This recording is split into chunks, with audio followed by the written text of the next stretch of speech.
यार अगर साल 2020 में तुम्हें कोई बोलता कि मुंबई इंडियंस अगले 4 साल में 2 बार लास्ट प्लेस पर फिनिश करेगा तो तुम उसको क्या बोलते? गांजा गांजा। बट एग्जैक्टली यही हुआ। आईपीएल की सबसे सक्सेसफुल टीम जिसने 5 टाइटल्स जीते थे अचानक से लीग का सबसे स्ट्रगलिंग टीम बन गया। 2020 का आईपीएल फाइनल याद है तुम्हें? दुबई में दिल्ली कैपिटल्स के अगेंस्ट, जब ट्रेंट बोल्ट ने पहले ही ओवर में 2 विकेट्स ले लिए थे, जब ईशान किशन ने चेज में आग लगा दिया था। उस दिन मुंबई इंडियंस ने अपना 5वां आईपीएल ट्रॉफी उठाया था। 5वां ट्रॉफी भाई, और वो भी सिर्फ 7 साल में। 2013, 2015, 2017, 2019 और 2020 मुंबई इंडियंस एक डायनेस्टी बन गया था। लोगों को लगता था कि ये टीम तो अब आईपीएल में डोमिनेट करेगा। पर आज मुंबई इंडियंस का क्या हालत है, तो इस वीडियो में हम देखेंगे कि आखिर क्या हुआ मुंबई इंडियंस को। कैसे एक टीम जो 2020 में चैंपियंस था, 2022 और 2024 में लास्ट पोजीशन पर फिनिश किया। और सबसे इम्पोर्टेंट, आईपीएल 2026 ऑक्शन से पहले कौन से प्लेयर्स को रिलीज करना चाहिए। आज 31 अक्टूबर मेरा बर्थडे है, विश कर सकते हो।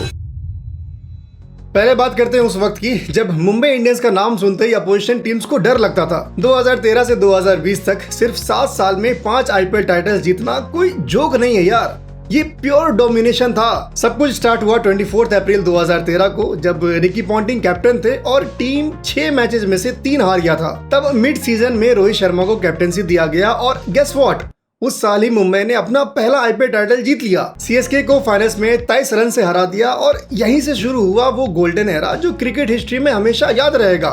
रोहित के कैप्टनसी में मुंबई इंडियंस ने एक ऐसा कल्चर क्रिएट किया जो बिल्कुल यूनिक था। लोगों ने इसे एमआई एटीट्यूड बोला, वो विनिंग मेंटालिटी जो हर प्लेयर में दिख रहा था, चाहे वो बुमराह हो या कोई youngster. Wankhede stadium literally fortress बन गया था। टीम्स डरते थे वहां जाने से क्योंकि वहां फैंस का सपोर्ट नेक्स्ट लेवल था। पूरा स्टेडियम ब्लू और गोल्ड से भरा होता था। अब बात करते हैं उनके सक्सेस के रियल पिलर्स की। मुंबई इंडियंस का फॉरेन प्लेयर स्ट्रेटजी बिल्कुल परफेक्ट फॉर्मूला था और उन्होंने इसे कभी चेंज नहीं किया। एक फॉरेन ओपनर, एक फॉरेन फिनिशर और 2 फॉरेन पेसर्स। ये सुनने में सिंपल लगता है बट डेडली इफेक्टिव रहता था। 2013 में डोन स्मिथ ओपनर था जो पावर प्ले में डिस्ट्रक्टिव था। फिर 2015 और 2017 में लैंडल सिमल्स आया जो टीम के लिए कंसिस्टेंट रन्स बनाता था। काश वो नहीं आया होता तो इंडिया 2016 टी20 वर्ल्ड कप जीत चुका होता। मजाक कर रहे। फाइनली 2019-20 में क्विंटन डिकॉक आया जो शायद उनका बेस्ट फॉरेन ओपनर था। फिनिशर की पोजीशन पर हमेशा कैरन पोलार्ड रहता था और यार ये बंदा लिटरली इम्पॉसिबल सिचुएशन से मैच जिता देता था। बैट से 3412 रन्स और बॉल से 69 विकेट्स तो है ही, बट उसका रियल वैल्यू था वो कॉन्फिडेंस जो टीम को मिलता था कि चाहे कुछ भी हो जाए, पोलार्ड है तो मैच जीत सकते हैं। 2013 फाइनल्स में 60 रन्स ऑफ 32 बॉल्स बनाए और सीएसके को हराने में की रोल प्ले किया था। That's the kind of impact player he was. और फिर था डेथ बॉलिंग का अनडिस्प्यूटेड किंग लसिथ मलिंगा। भाई 170 आईपीएल विकेट्स, डेथ ओवर्स में सिर्फ 6.88 की इकोनॉमी। ये नंबर्स तो हैं ही, लेकिन उनका वो स्लोअर बॉल यॉर्कर्स देखकर गूज़बम्प्स आ जाता था। बैट्समैन को समझ ही नहीं आता था कि बॉल कहां जा रहा है और कैसे खेलते हैं। 2017 और 2019 का फाइनल्स याद है? 2017 में भले ही उन्हें एक भी विकेट नहीं मिला बट 130 रन्स को डिफेंड करते हुए मलिंगा ने सिर्फ 21 रन दिए। और 2019 आईपीएल फाइनल का लास्ट बॉल तो याद ही होगा, नहीं याद है तो लॉर्ड शार्दुल से पूछ लेना। अपोजिशन को लगता था कि गेम जीत गए और फिर मलिंगा लास्ट ओवर में आते और सब प्लान उल्टा हो जाता था। एमआई के साथ उन्होंने 4 आईपीएल टाइटल जीता और हर बार वो मेन रीजन थे कि सामने वाली टीम्स डेथ ओवर्स में बैटिंग करते वक्त नर्वस हो जाते थे। मुंबई इंडियंस का स्काउटिंग टीम भी वर्ल्ड क्लास था। उन्होंने जसप्रीत बुमराह को 2013 में डिस्कवर किया जब कोई उन्हें जानता तक नहीं था। हार्दिक और कृणाल पांड्या दोनों भाइयों को खोजा। सूर्य कुमार यादव जो मुंबई डोमेस्टिक सर्किट और केकेआर में स्ट्रगल कर रहे थे, उनको चांस दिया। और रिसेंटली तिलक वर्मा को फाइंड किया। उनका स्काउटिंग टीम साल भर काम करता था। Under 16, under 19, under 23 tournaments attend करते थे, डेटा एनालिटिक्स यूज करते थे और हर प्लेयर को ट्रैक करते थे। ये इन्वेस्टमेंट था जो बाद में चैंपियनशिप टाइटल्स में कन्वर्ट होता था। जो चीज सबसे यूनिक था वो था उनका कंडीशन स्पेसिफिक प्लानिंग और टेक्टिकल ब्रिलियंस। हर मैच के लिए डेटा एनालिटिक्स का फुल यूज करते थे और इसके ऊपर से रोहित शर्मा के कैप्टनसी का एक्सपीरियंस। एक एग्जांपल देखो, जयंत यादव को 2020 के पूरे सीजन में सिर्फ 2 ही मैच में खिलाया और फाइनल्स में जब फास्ट बॉलर शुरू के 3 ओवर्स में विकेट ले चुके थे, तब चौथे ओवर में जयंत यादव को लाना। कमेंटेटर्स बोल रहे थे कि रोहित शर्मा ने गलती किया, पर उनको उसी ओवर में पता चल गया कि कैसे रोहित शर्मा ने एमआई को 4 आईपीएल ट्रॉफी जिताया। ये है स्मार्ट क्रिकेट, हर प्लेयर को सिचुएशन के अकॉर्डिंग यूज करना, फ्रिंज प्लेयर्स को भी नेट्स में मैच रेडी रखते थे ताकि जरूरत पड़े तो तुरंत अवेलेबल हो। अपोजिशन टीम्स को पता नहीं चलता था कि एमआई नेक्स्ट क्या स्ट्रेटेजी यूज करेगा, क्योंकि उनके पास हर सिचुएशन के लिए बैकअप प्लान था। अब आते हैं उस पेनफुल पार्ट पर जहां सब कुछ उल्टा होने लगा। 2020 में चैंपियंस थे विथ 9 विन और 5 लॉसेस। 2021 में सडनली 5th प्लेस पे फिनिश किए विथ 7 विन्स और 7 लॉसेस के साथ। फिर 2022 आया और यार वो सीजन तो नाइटमेयर था। लास्ट प्लेस पे फिनिश किए विथ सिर्फ 4 विन्स और 10 लॉसेस। 2023 में थोड़ा रिकवर किए, 4th place with 8 wins but qualifier 2 में हार गए। 2024 में फिर से disaster, last place with only 4 wins. 2025 में प्लेऑफ्स में पहुंचे बट अगेन हार गए। ये कंप्लीट डाउनफॉल है, डायनेस्टी से डिजास्टर तक का सफर। तो क्या हुआ अचानक से? देखो, इस डाउनफॉल का 6 मेजर प्रॉब्लम्स है। पहला प्रॉब्लम था पावर प्ले डिजास्टर और ये सबसे क्रिटिकल इशू बन गया। ये 2021 से 2024 तक क्लियरली दिखा, बट अगर सिर्फ आईपीएल 2025 की बात करें तो 2025 में मुंबई पावर प्ले में 10.36 रन्स पर ओवर कंसीड कर रहा था, जो आईपीएल में बहुत खराब था। बैटिंग में भी सेम प्रॉब्लम, पावर प्ले में 10 विकेट्स लूज किए, जो पूरे आईपीएल में सेकंड मोस्ट था। कोच महिला जयवर्धने ने खुद बोले कि it's a major concern with bat and ball. जब पावर प्ले में ही गेम स्लिप हो जाए, विकेट्स गिर जाए या रन्स कंसीड हो जाए तो फिर पूरे मैच के लिए प्रेशर बन जाता है। अपोजिशन टीम्स को कॉन्फिडेंस मिल जाता था और एमआई को कैचअप गेम खेलना पड़ता था, जो मॉडर्न टी20 में बहुत मुश्किल है। दूसरा प्रॉब्लम था रोहित शर्मा का फॉर्म, और यार ये देखना सबसे ज्यादा दुख देता था। रोहित भाई जो 2019-20 में 36.65 के एवरेज से रन्स बना रहे थे, उनका एवरेज 2022 से 2025 में गिर के 22.89 हो गया। सिर्फ 650 प्लस स्कोर सिंस 2021 से 2024 आईपीएल तक। Can you believe that? 21 openers में जो 20 प्लस इनिंग्स खेले, उनमें रोहित का एवरेज सेकंड लोएस्ट था। 2025 में तो और बुरा हुआ। पहले 3 मैचेस में 0, 8 और 13 रन ही बने। वो क्रीज पर कंफर्टेबल भी नहीं लग रहे थे, फुटवर्क में हेजिटेशन था, शॉट सिलेक्शन में डाउट दिख रहा था। ये हार्ट ब्रेकिंग था, एक लेजेंड को ऐसे स्ट्रगल करते हुए देखना, स्पेशली जब उनकी इंटरनेशनल फॉर्म अभी भी सॉलिड थी, क्योंकि वी ऑल नो कि 2025 चैंपियंस ट्रॉफी फाइनल में he was the man of the match. लगता था जैसे आईपीएल में उनका कॉन्फिडेंस कंप्लीटली शैटर हो गया था। बट 2025 आईपीएल के एंड आते आते उनके बैट से कुछ इंपॉर्टेंट नॉक्स निकले। मोस्ट इंपॉर्टेंटली वो एलिमिनेटर में जीटी के against 81 runs, but performance was not consistent. तीसरा प्रॉब्लम था बुमराह पर ओवर डिपेंडेंस, और ये मुंबई के लिए लॉन्ग टर्म में एक बड़ा प्रॉब्लम बन गया था। जब मलिंगा जनवरी 2021 में रिटायर हो गए, सारा प्रेशर बुमराह पर आ गया और वो अकेले टीम की बॉलिंग वर्कलोड को कैरी कर रहे थे। अपोजिशन टीम्स की स्ट्रेटेजी सिंपल और इफेक्टिव हो गई, बस बुमराह को सरवाइव करो, बाकी सबको अटैक करो और मैच जीत जाओ। जब वो अनअवेलेबल होते या ऑफ फॉर्म होते, टीम बिल्कुल हेल्पलेस हो जाती थी, क्योंकि बैकअप डेथ बॉलर ही नहीं था। एक बॉलर पर इतना डिपेंड करना कभी सस्टेनेबल नहीं होता यार। इवेंचुअली वो बर्नआउट होगा या इंजर्ड होगा, और तब क्या करोगे? यही हुआ 2025 की स्टार्टिंग में। जब बुमराह इंजर्ड थे तो डेथ ओवर्स में इकोनॉमी 11.04 थी, कंप्लीट डिजास्टर। मुंबई की एक और सबसे बड़ी गलती थी ये बिलीव करना कि दीपक चहर पूरा टूर्नामेंट खेलेगा। चौथा प्रॉब्लम था वीक स्पिन डिपार्टमेंट, और ये भी टीम में मेजर होल बन गया। 2021 के बाद मुंबई के पास कोई क्वालिटी स्पिनर ही नहीं रहा। कुरनाल पांड्या और राहुल चहर जो इकोनॉमिकल और विकेट टेकिंग ऑप्शंस थे, दोनों को 2022 मेगा ऑक्शन से पहले रिलीज कर दिया। उनके रिप्लेसमेंट्स मुजीबुर रहमान और करण शर्मा बिल्कुल इनइफेक्टिव थे। आकाश चोपड़ा ने सही बोला था कि मुंबई के स्पिन डिपार्टमेंट में वो खौफ वाला फैक्टर नहीं है। मिडिल ओवर्स में कंट्रोल नहीं था, वेरिएशंस नहीं थे, विकेट्स नहीं ले पा रहे थे। अपोजिशन बैट्समैन 7 से 14 ओवर्स के बीच कंफर्टेबली खेल पा रहे थे, क्योंकि उन्हें पता था कि कोई थ्रेटनिंग स्पिनर नहीं है। ये एक मैसिव गैप था जो कभी प्रॉपर्ली एड्रेस नहीं हुआ। पांचवा और शायद सबसे कंट्रोवर्शियल प्रॉब्लम था 2024 का हार्दिक पांड्या कैप्टनसी कांड, क्योंकि तुमने एक प्लेयर को पहले दूसरी टीम से ट्रेड किया और फिर उसे टीम का कैप्टन बना दिया। रोहित शर्मा को रातों रात कैप्टनसी से हटा दिया बिना कोई प्रॉपर एक्सप्लेनेशन दिए, बिना उसका रिस्पेक्ट किए, जिसने इस टीम को 5 आईपीएल टाइटल्स जिताया, जिसने अभी अभी इंडिया को ओडीआई वर्ल्ड कप्स के फाइनल्स तक पहुंचाया। इसके बाद जो हुआ वो आईपीएल हिस्ट्री में शायद सबसे डार्क चैप्टर है। फैंस ने जर्सी जला दी और वो वीडियोस वायरल हो गए, literally burning their teams jersey. 4 lakh Twitter followers और 2 लाख इंस्टाग्राम फॉलोअर्स ने सिर्फ 1 घंटे में एमआई को अनफॉलो कर दिया। ये आईपीएल हिस्ट्री में सबसे बड़ा सोशल मीडिया लॉस था।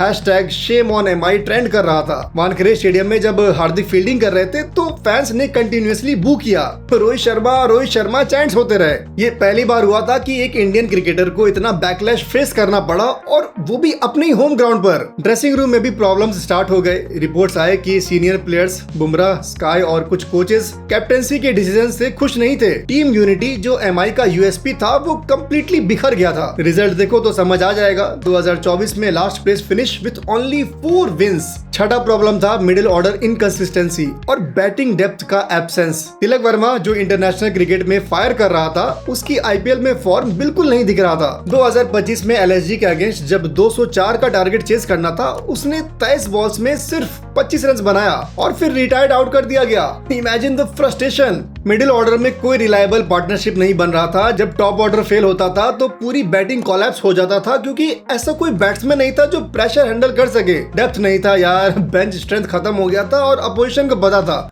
कि टॉप 3 को निकाल दो तो मैच जीत गए। अब बात करते हैं उस मूवमेंट की जो परमानेंटली सब कुछ चेंज कर दिया, 2022 का मेगा ऑक्शन। देखो यार, मुंबई ने सिर्फ 4 प्लेयर्स रिटेन किया जो आईपीएल रिटेंशन का रूल था। रोहित शर्मा, जसप्रीत बुमराह, सूर्य कुमार यादव और कायरन पोलार्ड। और फिर उन्होंने रिलीज कर दिया अपना इंटायर चैंपियनशिप कोर को, जो सालों से साथ थे, जो प्रूवन था। अब इसको डिटेल में देखेंगे तो वीडियो लंबा हो जाएगा, बट इतना समझो, ये था वो मूवमेंट जिसने सब कुछ कम्प्लीटली बिगाड़ दिया। वो proven foreign opener plus finisher plus 2 pacers formula जो 7 साल से परफेक्टली काम कर रहा था, कंप्लीटली डिसमेंटल्ड कर दिया गया और फिर कभी प्रॉपर्ली रीबिल्ड नहीं कर पाए। नए फॉरेन प्लेयर्स ट्राई किए, बट वो कंसिस्टेंसी नहीं आया, वो अंडरस्टैंडिंग नहीं आया, वो टीम केमिस्ट्री नहीं डेवलप हुआ। ये ऑक्शन डिसीजंस का बटरफ्लाई इफेक्ट था जो अगले 3-4 साल तक टीम को हॉन्ट करता रहा। तो 2025 में वापस से मेगा ऑक्शन था और एमआई के पास एक अपॉर्चुनिटी था कि अपनी टीम को वापस से रिबिल्ड करे, और उन्होंने कुछ हद तक इसको अचीव भी किया। 2025 में थोड़ा इंप्रूवमेंट जरूर आया, बट जर्नी एक रोलर कोस्टर ही था। सीजन स्टार्ट हुआ तो पहले 5 मैचेस में सिर्फ 1 जीत मिला और team bottom of the table पर था। लगता था कि सेम ओल्ड स्टोरी रिपीट हो रहा है, बट फिर अचानक 6 मैच विनिंग स्ट्रीक आया और टीम प्लेऑफ्स में भी पहुंच गया। ये अनएक्सपेक्टेड था कंसीडरिंग स्टार्ट कितना खराब था। As to what I'm going to say. You're going to just tell me your story. तो क्या चेंज हुआ जो इतना ड्रामेटिक टर्न अराउंड लाया? सबसे बड़ा चीज था जसप्रीत बुमराह का रिटर्न फ्रॉम इंजरी। पहले 4 मैचेस में बुमराह इंजर्ड थे और डेथ ओवर्स में इकोनॉमी 11.04 था। दीपक चहर और इनएक्सपीरियंस्ड सत्यनारायण राजू, अश्वनी कुमार को डेथ ओवर्स में बॉलिंग करना पड़ रहा था, जिसका प्रेशर वो हैंडल नहीं कर पा रहे थे। जैसे ही बुमराह फिट होकर आए, सब कुछ चेंज हो गया। वो वापिस 17 से 20 ओवर्स कंसिस्टेंटली हैंडल करने लगे। डेथ ओवर्स में इकोनॉमी कंट्रोल में आ गया। चहर और बोल्ट अपनी स्ट्रेंथ के अकॉर्डिंग पावर प्लेस पर फोकस कर सकते थे और हार्दिक फ्लेक्सिबली मिडिल ओवर्स में बॉल कर रहे थे। तो टीम में प्रॉपर बैलेंस और स्ट्रक्चर आ गया जो कि इनिशियली एब्सेंट था। 2025 में सूर्य कुमार यादव का कंसिस्टेंसी भी मेजर फैक्टर रहा। पूरे सीजन में 717 रन बनाए जो आउटस्टैंडिंग था, स्पेशली जब बाकी बैटिंग स्ट्रगल कर रहा था। बट यार, स्टोरी का एंड फिर से डिसअपॉइंटिंग था। क्वालिफायर 2 में पंजाब किंग्स से हार गए और सीजन खत्म हो गया। कोच महिला जयवर्धने ने पोस्ट मैच प्रेस कॉन्फ्रेंस में खुद एडमिट किया, poor execution, blunders on field, crucial moments पर यॉर्कर सही से लैंड नहीं हुआ। तो हाँ, पहले के सीजन से कंपेयर करो तो इम्प्रूवमेंट तो आया था। प्लेऑफ्स में पहुंचे जो अचीवमेंट था considering the start, but championship level पे अभी भी नहीं पहुंचे। वो किलर इंस्टिंक्ट जो 2013 से 2020 में था, वो अब भी मिसिंग है। अब बात करते हैं फ्यूचर की, और ये क्रिटिकल है क्योंकि 2026 ऑक्शन से पहले सही डिसीजंस लेने जरूरी हैं। हम तुमको डिटेल में बताते हैं कि किसको रिलीज करना चाहिए और क्यों। तुम लोग एग्री करोगे तो वीडियो को लाइक करना, और तुम्हारा कोई ओपिनियन है तो नीचे कमेंट्स में बताना। टॉप प्रायोरिटी रिलीज है दीपक चहर जो 9.25 करोड़ ले रहा है, और यार ये सबसे जरूरी रिलीज है। पूरे सीजन में सिर्फ 11 विकेट्स लिए विथ एन इकोनॉमी ऑफ 9.17 जो एक्सेप्टेबल नहीं है, और इंजरी प्रोन है, तो हर सीजन में कुछ न कुछ प्रॉब्लम तो रहता ही है। इफेक्टिव सिर्फ पावर प्ले में है, डेथ ओवर्स में बिल्कुल यूजलेस है, मिडिल ओवर्स में भी कुछ खास नहीं है। इस तरह के परफॉर्मेंस के लिए 9.25 करोड़ का पैसा बहुत ज्यादा है। आई नो कि अभी रणजी में जम्मू एंड कश्मीर के अगेंस्ट 4 विकेट्स लिया, बट वो कंसिस्टेंसी मेरे अकॉर्डिंग तो नहीं है। उसी मैच में जम्मू एंड कश्मीर का ही एक बॉलर आकिब नाबी क्या तगड़ा बॉलिंग किया, और पिछले 2 रणजी सीजन से टीम के लिए अच्छा परफॉर्म कर रहा है। मुंबई उसको भी ऑक्शन में टारगेट कर सकता है। 9.25 करोड़ बचाओ और किसी बेटर डेथ बॉलर पर इन्वेस्ट करो जो कंसिस्टेंट हो और मैच जिता सके। रॉबिन मिन्स को भी रिलीज करना चाहिए जो 65 लाख ले रहा है। Wicket keeper experiment completely failed. 2 matches में सिर्फ 6 रन बने और क्रीज पे बिल्कुल अनकंफर्टेबल लग रहा था। एक्सपेरिमेंट ट्राई करना तो ठीक है, बट जब क्लियरली काम नहीं कर रहा तो रिलीज करना सेंसिबल डिसीजन है। Better wicket keeper options available है मार्केट में जो यंग भी है और एक्सपीरियंस्ड भी है। यंग और एक्सपीरियंस राइस टॉपली जो भी भाई 75 लाख ले रहा है और पूरे सीजन में सिर्फ एक मैच खेला और क्या बोले भाई, टीम को मैच हरा दिया। ओवरसीज स्लॉट को वेस्ट कर रहे हो ऐसे प्लेयर पे जो अवेलेबल नहीं है, फिट नहीं रहता और जब खेलता है तो कोई एक्स्ट्रा ऑर्डिनरी परफॉर्मेंस भी नहीं है। ऑक्शन में बेटर अवेलेबिलिटी और परफॉर्मेंस वाले ओवरसीज बॉलर्स मिल सकते हैं। Not worth keeping for just 1 match appearance. बेवजह स्लॉट और अपना पैसा दोनों वेस्ट हो रहा है। मुजीबुर रहमान 2 करोड़ ले रहा है और उसने भी सिर्फ एक मैच खेला as injury replacement. Overall IPL में उसका ट्रैक रिकॉर्ड पुअर है। वेरिएशंस हैं बट कंसिस्टेंट नहीं है। प्रेशर में एक्सपेंसिव हो जाता है। रिलायबल ऑप्शंस नहीं है जो मिडिल ओवर्स में कंट्रोल दे सके और विकेट्स भी ले सके। 2 करोड़ बचेगा और इन्वेस्ट कर सकते हो। बेटर स्पिन ऑप्शंस अवेलेबल है इंडियन मार्केट में जो यंग हैं और पोटेंशियल शो कर रहे हैं। करण शर्मा को भी रिलीज करना चाहिए क्योंकि आईपीएल 2026 से पहले ये 38 इयर्स के हो जाएंगे। करण लॉन्ग टर्म सॉल्यूशन तो बिल्कुल नहीं है। मैक्स टू मैक्स 1-2 सीजन और खेलेंगे। यंगर स्पिनर चाहिए जो 4-5 साल तक टीम के लिए परफॉर्म कर सके, डेवलप हो सके, टीम कल्चर में फिट हो सके। एज फैक्टर को इग्नोर नहीं कर सकते, स्पेशली जब परफॉर्मेंस आउटस्टैंडिंग नहीं है। So Deepak Chahar, Reece Topley, Robin Minz, Karan Sharma और मुजीबुर रहमान को रिलीज करो और मिनिमम कोई भी एक ऐसा बॉलर लो जो बोल्ट और बुमराह को कॉम्प्लीमेंट कर सके। लेट्स सी अब मुंबई क्या करती है। बाकी तुम्हारा इस पर क्या ओपिनियन है नीचे कॉमेंट्स में बताओ। और सेम सिचुएशन पर अभी सीएसके है लास्ट प्लेस। वो अपनी टीम को कैसे रिवाइव कर सकता है उसको जानने के लिए यहाँ क्लिक करो। हम लोग इस चैनल पर लाइव आते हैं, क्लिक कर सकते हो। क्रिक डेज लाइव को सब्सक्राइब कर लो। मिलते हैं अगले वीडियो में, तब तक के लिए ख्याल रखो अपना और अपनों का।